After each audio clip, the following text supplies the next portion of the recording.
Hello friends, welcome back to my channel. मैं हूं हिमानी और मेरे चैनल पे आपका बहुत बहुत स्वागत है। दोस्तों, ईएसआईसी का एग्जाम आने वाला है और मैंने जो क्वेश्चंस की सीरीज बनाई है पार्ट 2 है। उसमें सारे प्रीवियस ईयर के क्वेश्चन रहेंगे और ये क्वेश्चन बहुत ही इंपॉर्टेंट है आपके कमिंग एग्जाम को लेकर। ये क्वेश्चंस ईएसआईसी के लिए नहीं बल्कि और भी जो भी नर्सिंग ऑफिसर के कॉम्पिटिटिव एग्जाम आने वाले हैं सबके लिए बहुत ही महत्वपूर्ण है। तो आप बने रहिए मेरी वीडियो में अंत तक ताकि आपको आंसर्स के साथ एक्सप्लेनेशन भी मिलती रहे और आपको दूसरे नोट्स रेफर करने की जरूरत ना पड़े। और उससे पहले मैं आपको रिक्वेस्ट करूंगी कि प्लीज सब्सक्राइब माय चैनल ताकि आगे आने वाली इंपॉर्टेंट वीडियोस भी आपको टाइमली मिलती रहें। तो शुरू करते हैं आज की video. Question number 1. Lactational amenorrhea acts as a contraceptive method by option 1. Preventing sperm entry, B. Germicidal action, C. Preventing implantation या D. Preventing ovulation। तो इसका जो करेक्ट आंसर है वो है D option, preventing ovulation. Question number 2. Positive Brudzinski sign are indicative of. जो Brudzinski sign होता है वो मेनिंजाइटिस का इंडिकेटर होता है। अगर वो पॉजिटिव है तो पेशेंट को मेनिंजाइटिस हो सकता है।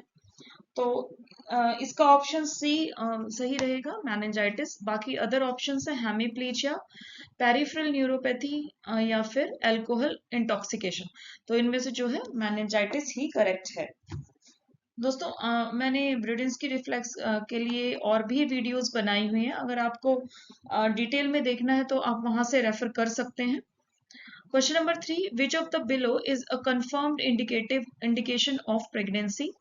First is amenorrhoea, B fetal heart in ultrasonography, C beta HCG in urine, nausea and vomiting। तो अगर ऑप्शंस को देखते हैं, amenorrhoea is not always indicative of pregnancy. जो सेकंड ऑप्शन है foetal heart in ultrasound, definitely जो first ultrasound होता है उसमें चेक किया जाता है फीटल हार्ट। तो फिर ये जो बी ऑप्शन है यही करेक्ट रहेगा। सी ऑप्शन दे रखा है beta HCG in urine. Beta HCG in urine, definitely HCG जो है इंक्रीज हो जाता है after 10 days of conception. But जो कंफर्मेटरी टेस्ट होता है वो फीटल हार्ट होता है अल्ट्रासोनोग्राफी से। देन डी ऑप्शन हमारा दिया हुआ है नोजिया एंड वॉमिटिंग, तो definitely it's not a confirmatory test for pregnancy. Question number 4. Among the following the bone that belongs to the axial skeleton is. जो हमारी बॉडी है उसको दो तरीके के स्केलेटल सिस्टम में डिवाइड किया जाता है। फर्स्ट नंबर है appendicular skeleton and second is axial skeleton. जो एक्सियल स्केलेटन होता है उसमें हेड मतलब skull, neck, chest bones and vertebrae आती हैं।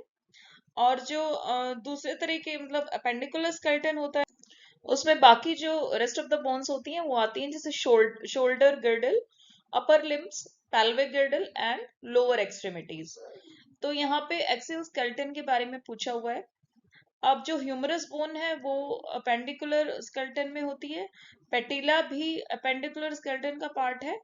हायोइड बोन जो होती है वो एक्सियल स्केलेटन का पार्ट है क्योंकि वो एक नेक बोन होती है, नेक में सिचुएटेड होती है। यहाँ पे मैंने इमेज भी दिखाई हुई है। तो सेकंड बोन यहाँ से मैंडिबल के बाद है हायोइड बोन। तो hyoid bone is the part of axial skeleton. जो हमारे टार्सल्स होते हैं जो कि फुट बोन होती हैं, तो ये भी अपेंडिकुलर स्केलेटन का पार्ट है। Question number 5. An example of positive feedback mechanism in our body. कुछ एग्जाम उसमें ऑप्शंस दिए हुए हैं हमारे पास। सबसे पहले हम समझ ले पॉजिटिव फीडबैक होता क्या है। जैसे अगर एग्जाम्पल की तरह से देखें तो अगर एक चाइल्ड है वो अगर पढ़ाई में अच्छा परफॉर्म नहीं कर पा रहा है, तो अगर हम उसको कुछ पॉजिटिव फीडबैक देंगे, अगर उसके एग्जाम में नंबर कम आए हैं तो उसको थोड़ा सा पॉजिटिव फीडबैक देंगे तो वो नेक्स्ट एग्जाम में अच्छा परफॉर्म कर सकता है। लेकिन नेगेटिव फीडबैक क्या होता है, अगर कोई बच्चा है शैतानी कर रहा है और हम उसको थप्पड़ मारते हैं तो that is a negative feedback कि दोबारा से उसको वो शैतानी नहीं करनी है।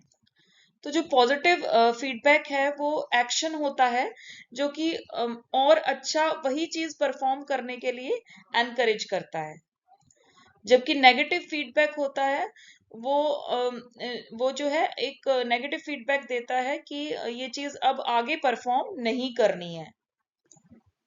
तो यहाँ पे फर्स्ट है बैरो रिसेप्टर मैकेनिज्म। जो बैरो रिसेप्टर्स होते हैं हमारी बॉडी में, वो कॉन्स्टेंटली हमारा ब्लड का प्रेशर वेसल्स के अंदर मॉनिटर करते हैं, और जैसे ही वो बढ़ता घटता है तो ये एक मैसेज देते हैं ब्रेन को। उसके बाद जो है सिग्नल ब्रेन से सिग्नल हार्ट में जाता है, और हमारा हार्ट जो है जो ब्लड प्रेशर है उसको कम ज्यादा करने के लिए इंस्ट्रक्ट करता है, मतलब जो आगे मैकेनिज्म है वो परफॉर्म करता है। तो ये एक नेगेटिव फीडबैक लूप होती है, जिसमें जो है बैरो, अगर हमारे बॉडी का ब्लड प्रेशर हाई हो गया है तो बैरो रिसेप्टर जो है ये सिग्नल परसीव करते हैं, और ब्रेन और हार्ट के थ्रू से जो है हमारा ब्लड प्रेशर वापस नॉर्मल की तरफ आ जाता है। तो ये है एक नेगेटिव फीडबैक लूप का एग्जाम्पल। ऑप्शन बी में दिया है टेम्परेचर रेगुलेशन। तो टेम्परेचर रेगुलेशन का जो मेन सेंटर होता है वो ब्रेन में होता है, जो हाइपोथैलेमस होता है, और यहीं से टेम्परेचर मेंटेन होता है बॉडी में। अगर बॉडी का टेम्परेचर इंक्रीज हो जाता है तो हाइपोथैलेमस जो है सिग्नल देता है, और जो है जो स्वेट ग्लैंड्स होते हैं उनसे स्वेटिंग होती है और हमारे बॉडी एकदम कूल होने लगती है। तो ये एक टेम्परेचर रेगुलेशन मैकेनिज्म है, और ये एक नेगेटिव फीडबैक का ही एग्जाम्पल है। Regulation of thyroid hormone. Thyroid जो है वो हाइपोथैलेमस से ही इनडायरेक्टली रिलीज होता है बॉडी में। जो हाइपोथैलेमस होता है वो थायराइड स्टिमुलेटिंग हार्मोन रिलीज करता है। ये हार्मोन जो है पिट्यूटरी को मैसेज देता है थायराइड रिलीजिंग हार्मोन को रिलीज करने के लिए। Then in turn thyroid gland से T3 और T4 हार्मोन सीक्रेट होते हैं हमारी बॉडी में। तो अगर T3 T4 का लेवल ज्यादा हो जाता है तो ये एक नेगेटिव फीडबैक देता है हाइपोथैलेमस को, और वहां से थायराइड रिलीजिंग हार्मोन डिमिनिश होने लगता है बॉडी में। तो ये एक नेगेटिव फीडबैक लूप है। जबकि जो एग्जाम्पल 4 है वो एक काफी अच्छा एग्जाम्पल है पॉजिटिव फीडबैक लूप का, जिसमें जैसे ही चाइल्ड बर्थ होने लगता है तो जब सर्विक्स तक बेबी का जो हेड पहुंचता है तो ये एक बॉडी में ऑक्सीटोसिन हार्मोन रिलीज करता है। ऑक्सीटोसिन जो है वो हाइपोथैलेमस के द्वारा ही प्रोड्यूस किया जाता है, और पिट्यूटरी पोस्टीरियर पिट्यूटरी ग्लैंड है उसके द्वारा सीक्रेट किया जाता है बॉडी में। तो ये इस तरह से ब्लड स्ट्रीम में चला जाता है। अब जैसे ही ऑक्सीटोसिन ब्लड स्ट्रीम में जाता है तो वो एक पॉजिटिव फीडबैक लूप के थ्रू से और ऑक्सीटोसिन सीक्रेट करने के लिए हाइपोथैलेमस को एक्टिवेट करता है। तो ये एक पॉजिटिव फीडबैक लूप है, जो एक बहुत ही अच्छा एग्जाम्पल है पॉजिटिव फीडबैक का, और बहुत ही आपको कम देखने को मिलेगा बॉडी में। तो ये आपको हमेशा याद रखना है कि oxytocin release in the body during the childbirth is an example of positive feedback mechanism in our body. Question number 6. Which of the following is not a sign of respiratory distress? तो examples हैं हमारे पास, sorry options हैं। Option A speaking complete sentences. अगर बंदा complete sentences बोल रहा है तो he is not in the respiratory distress definitely. Then option B is nasal flaring. अगर नेजल फ्लेयरिंग, अगर बंदा नेजल फ्लेयरिंग के साथ इनहेल कर रहा है तो definitely is a sign of respiratory distress. Then changing of posture to ease the breathing. कई बार क्या होता है जब हम फाउलर्स पोजीशन में या सेमी फाउलर्स में बैठते हैं तो हमें सांस लेने में थोड़ा इजी होता है।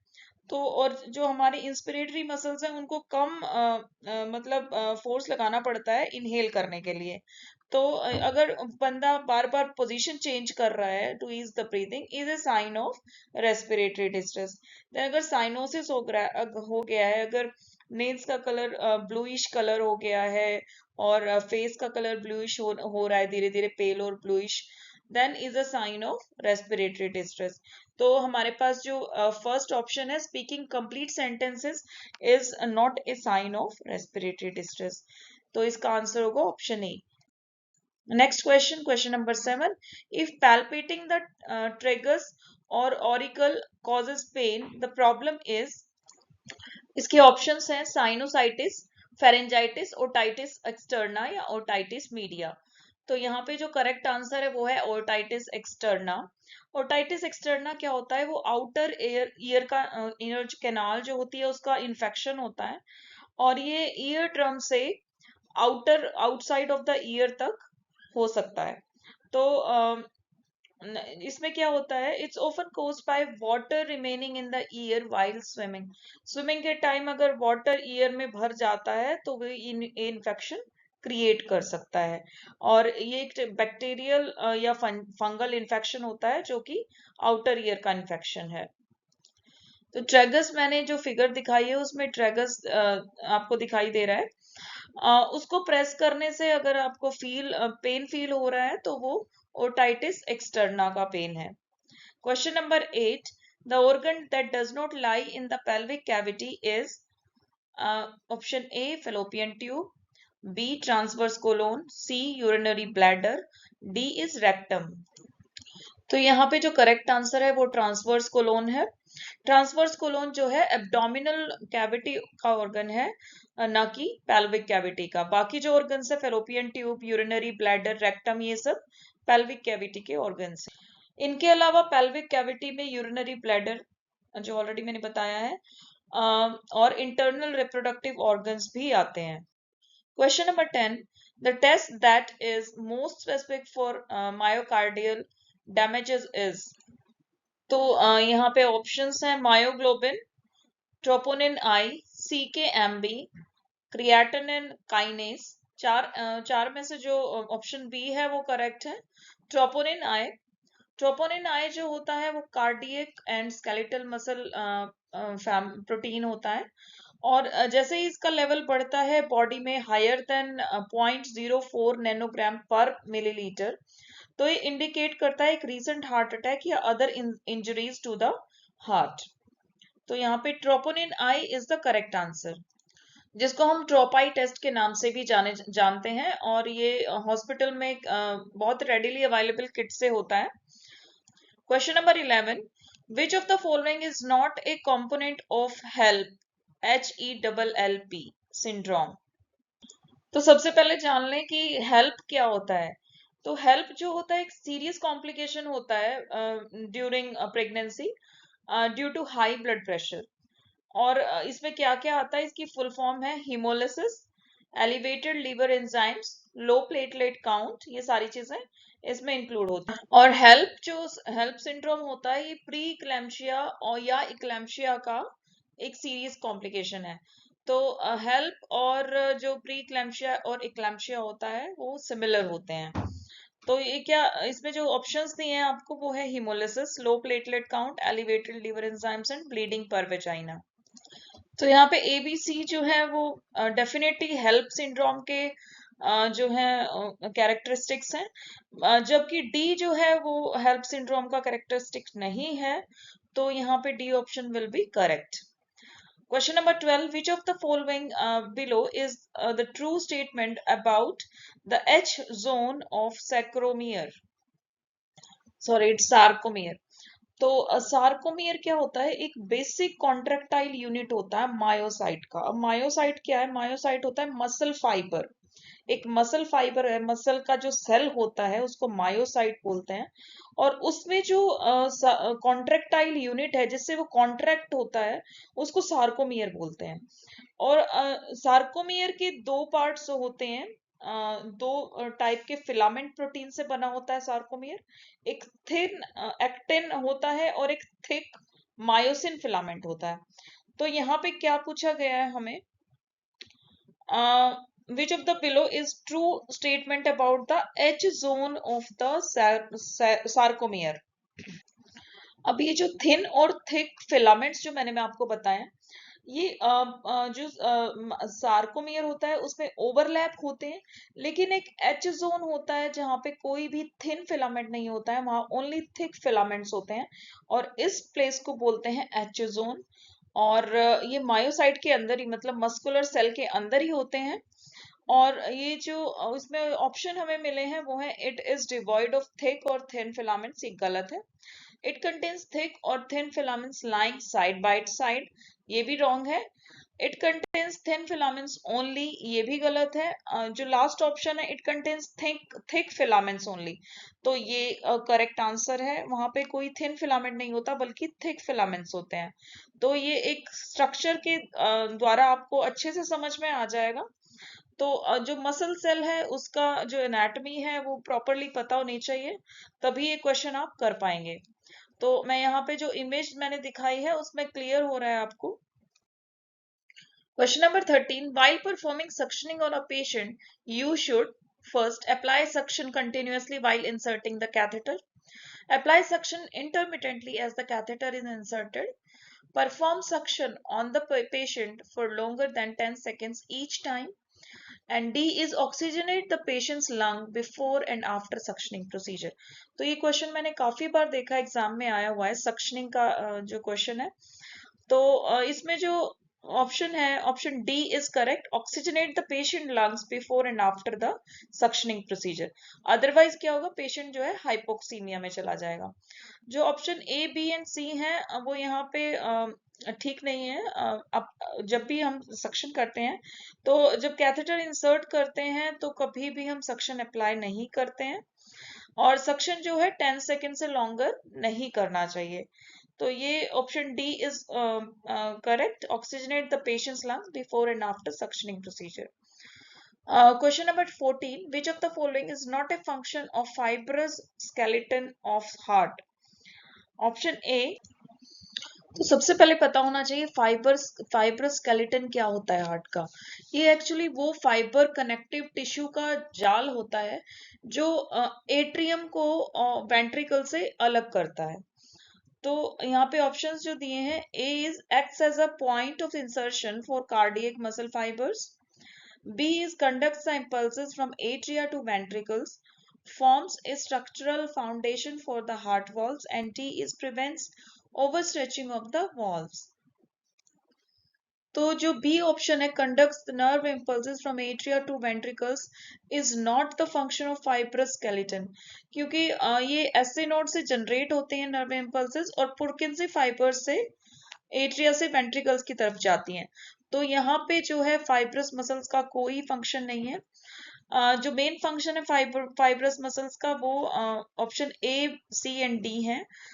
तो option B is not correct, तो इसमें ऑप्शन बी को आपको आंसर करना है। Now question number 15. Intermittent claudication is a sign of, तो जो इंटरमिटेंट क्लॉडिकेशन है वो हमें जब हम कोई भी एक्सरसाइज करते हैं या वॉक करते हैं, चलते फिरते हैं, तो हमें थाइस, काफ मसल्स और बटक्स में जो पेन फील होता है उसको इंटरमिटेंट क्लॉडिकेशन कहते हैं। जो हम रेस्ट करते हैं जब बिल्कुल ठीक हो जाता है, और जैसे ही एक्टिव होते हैं तो पेन बॉडी में फिर से होने लगता है। तो ये एक साइन है पीएडी यानी पेरिफेरल आर्टरी डिजीज का।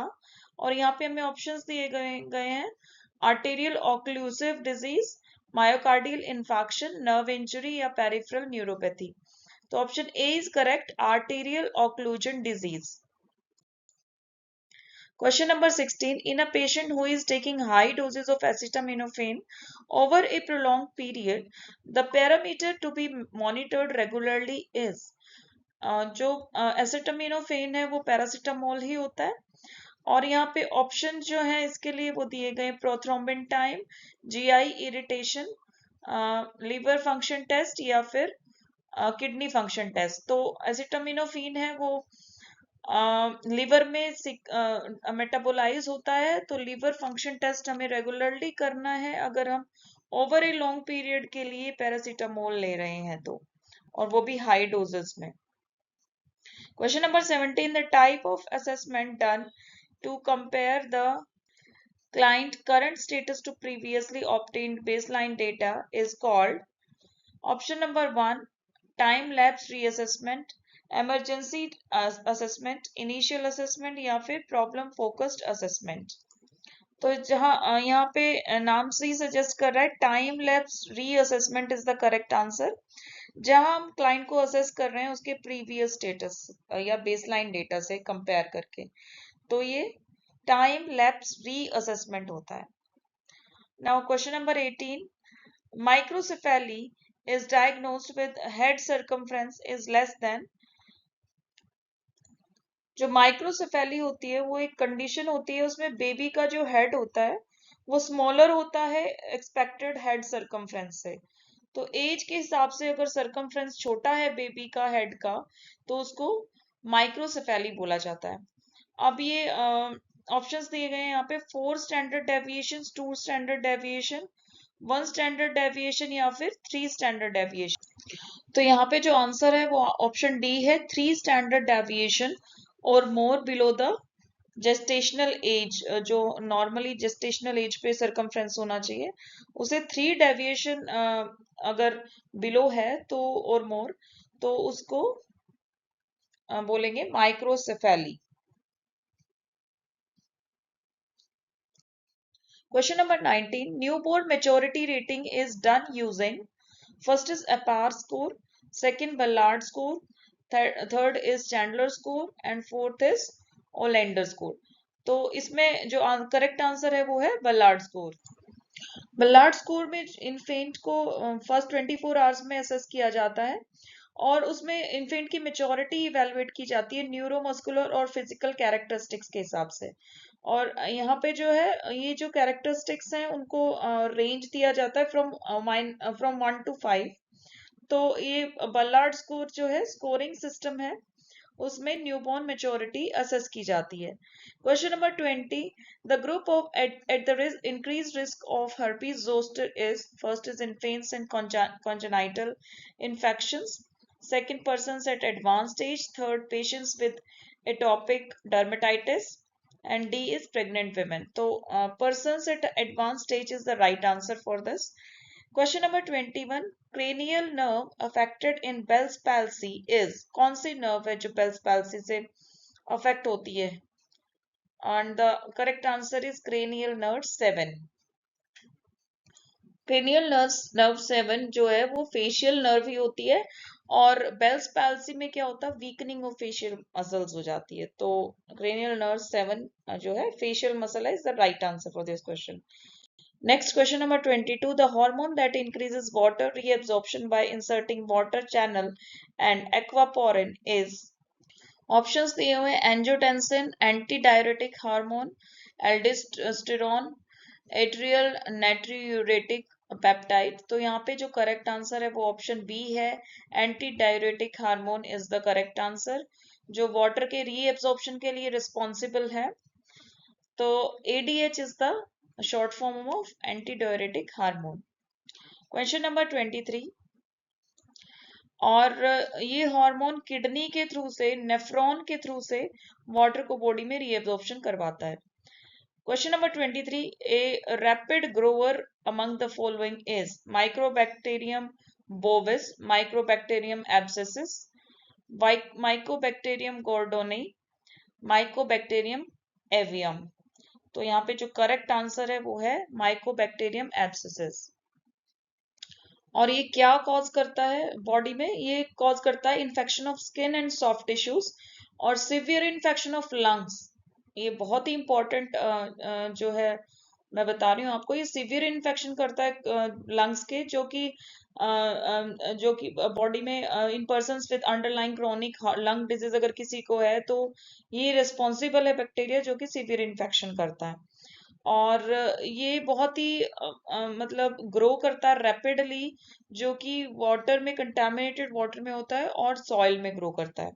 Question number 24, which of the following is true with regard to pregnancy induced hypertension? Option number 1, it is also gestational hypertension, there is raised BP before 20 weeks of gestation, visual disturbances are always present, proteinuria is usually present। तो यहाँ पे जो correct answer है वो option A है, it is also called gestational hypertension. Question number 25, when there is possibility of locked twins being born, locked twins किन किन कारण से हो सकते हैं? तो लॉक्ड ट्विंस मैं बता दूं is a rare complication of multiple pregnancy, जहाँ पे एक ट्विन जो है इंटरलॉक्ड होता है उसके लेग्स और हैंड दूसरे ट्विन के साथ।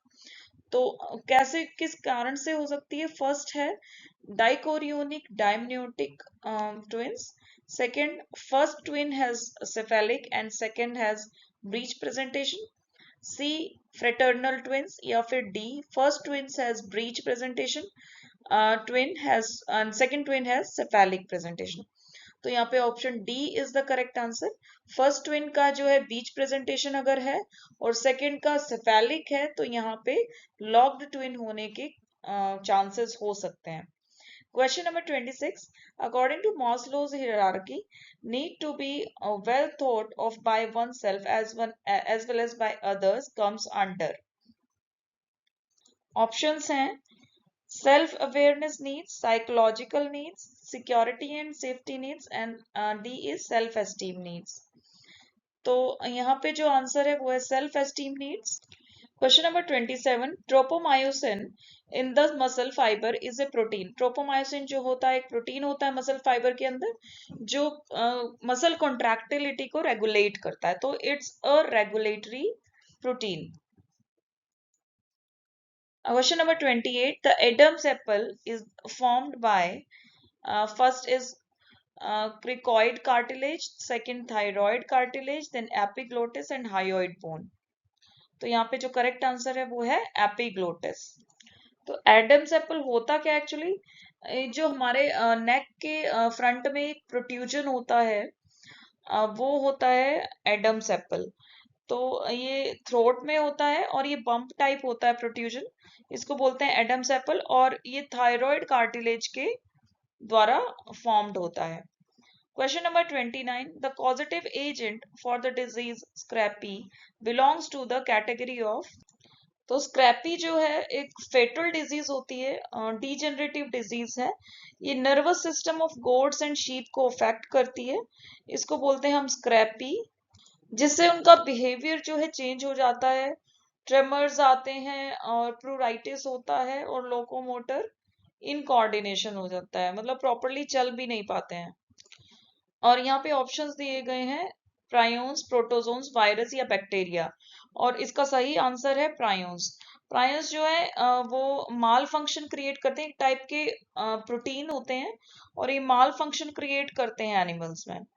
Question number 30. The anterior fontanel closes by, बहुत ही इंपॉर्टेंट क्वेश्चन है, बहुत सारे एग्जाम्स में मैंने देखा है। ऑप्शन दिए गए हैं birth, B is 2 months, C is 2 to 3 months and D is 9 to 18 months।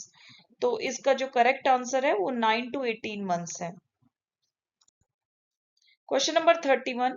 Polarization in a nerve action potential is due to. Option number 1, opening of sodium channels, B is opening of calcium channels, C opening of potassium channels and D is closing of sodium channels। तो यहाँ पे depolarisation होता है muscle fibre में जो है opening of sodium channel के द्वारा। 32 है question number 32. An affective disorder among the following is bipolar disorder, somatoform disorder, schizophrenia, phobic anxiety disorder. तो जो इफेक्टिव डिसऑर्डर है वो है bipolar disorder. Question number 34. Which of the following is not assimilated by eukaryotic cells? First glucose, sulphate, nitrogen या फिर lactate. तो eukaryotic cell से जो है करेक्ट आंसर है C part, nitrogen. Nitrogen assimilate नहीं होते यूकैरियोटिक सेल से। Question number 35. An unattractive man selects expensive stylish clothes to draw attention to himself. The defense mechanism used here is first is denial, second dissociation, then conversion and fourth is compensation। तो यहाँ पे जो correct answer है वो है compensation mechanism। ये एक defence mechanism का एग्जाम्पल है। Question number 36. The most common cause of retinal detachment is first diabetes mellitus, second degenerative changes in the retina or vitreous, C brain tumours या फिर trauma. तो यहाँ पे करेक्ट आंसर है degenerative changes in the retina और vitreous. Question number 37. Scrub typhus is caused by, options हैं Rickettsia prowazekii, B option Orientia सुसुगैमुही, then C option Rickettsia typhi, then Rickettsia akari. तो यहाँ पे जो करेक्ट आंसर है वो ऑप्शन बी है, ओरेंटिया सुसुगैमुशी।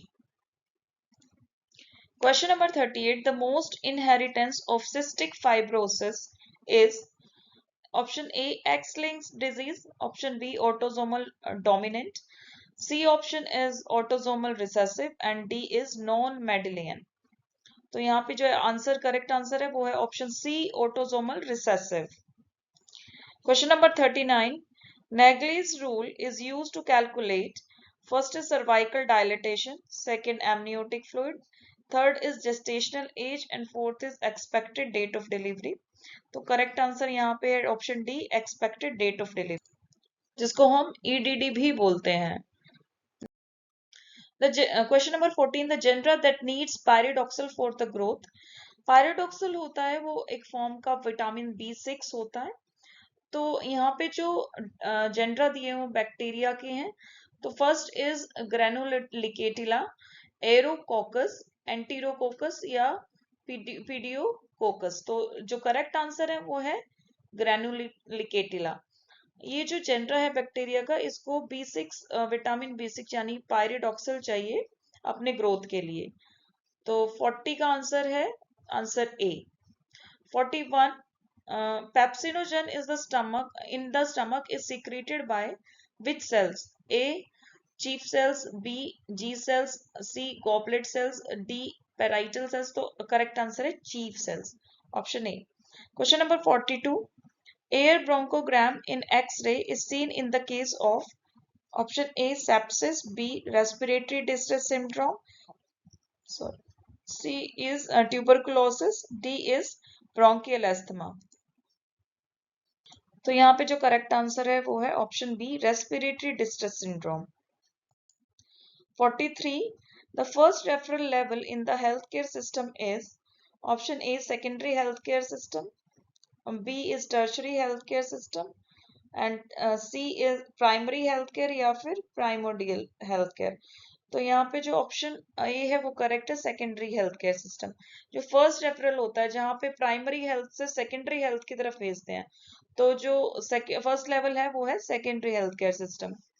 Question number 44. Among the following tasks that does not require a registered nurse but can be delegated to the home healthcare aide is option A, feeding and bathing the client, B, adjusting oxygen levels, C, teaching the client about the medications and D is assessing wound health healing progress। तो यहाँ पे जो first option है वो correct है। एक health care add के लिए feeding and bathing of the client is the responsibility. जो भी अदर टास्क दिए गए हैं वो हेल्थ केयर एड के लिए नहीं है। Option question number 45. When a person's blood pressure drops, the kidney respond by first option slowing the release of ADH, option B producing aldosterone, option C secreting renin या फिर D increasing urine output. तो जो rennin होता है वो kidney से secrete किया जाता है ब्लड में, और जब भी हमारा ब्लड प्रेशर फॉल होता है या लो सोडियम लेवल्स हो जाते हैं, तो किडनी डिटेक्ट करती है लो सोडियम लेवल्स और वो रेनिन जो सिक्रीट करती है। रेनिन जो होता है वो एंजियोटेंसिन एंड एल्डोस्टेरोन दोनों के साथ मैनेज करता है सोडियम लेवल्स और पोटेशियम लेवल्स, और इसी के साथ ब्लड प्रेशर भी मैनेज करता है। Question number 46. The vertical transmission of disease occurs through option A droplets, option B mosquitoes, C is direct contact and D is placenta. तो वर्टिकल ट्रांसमिशन होता है मदर से ऑफस्प्रिंग में आना या फिर मदर से बेबी के अंदर जो भी डिजीज आती है उनको वर्टिकल ट्रांसमिशन बोलेंगे। तो ये डिजीजेस प्लेसेंटा के थ्रू से आते हैं, तो option D is the correct answer है। Question number 47. The surgical intervention for pain management which involves cutting a nerve root to relieve pain is called option A, cordotomy, second is rhizotomy, third is radio frequency ablation and fourth is cryoanalgesia। तो यहाँ पे जो correct answer है वो है option B, रिजोटोमी, जिसमें हम जो नर्व है उसकी रूट को कट करते हैं to relieve the pain. Question number 48. Bleeding in the first trimester with no uterine contraction or pain and no dilatation of cervix indicates threatened abortion. B is complete abortion. C is inevitable abortion. As D is missed abortion. तो इसका correct answer है threatened abortion. Option A. Question number 49. Which of the below is not a part of nursing process of planning? Options हैं writing nursing interventions, formulating goals or desired outcomes, C is supervising delegated care, and D is prioritizing problems or diagnosis. तो यहाँ पे सारे ही nursing intervention के parts हैं except option D C supervising delegated care. Question number 50. The condition in which false beliefs are firmly maintained even though they are not shared by others, is called. First is delirium, second hallucination, C is delusion and D is illusion. तो यहाँ पे option D C is the correct answer, delusion. इसमें जो person होता है false belief को काफी ज्यादा मानने लगते हैं तो उसको हम डिल्यूजन बोलते हैं. तो friends, thank you for watching my today's video. काफी इंपॉर्टेंट क्वेश्चंस थे जो मैंने आज डिस्कस करे हैं और उन्हीं से रिलेटेड क्वेश्चन या उनमें से कोई भी क्वेश्चन आने वाले एग्जाम्स में भी आ सकते हैं. तो आप इन सब को प्लीज मेरी रिक्वेस्ट है कि आप प्रॉपरली देखिए एक्सप्लेनेशन के साथ. और अगर आपको मेरी वीडियो अच्छी लगी है तो प्लीज सब्सक्राइब कीजिए ताकि आने वाली वीडियोस भी आपको मिल सके. तो friends, keep studying, keep watching and keep reviewing my videos ताकि आपके जो है एग्जाम में काफी सहायता मिल सके. All the best for the coming exams. Thank you. Bye bye.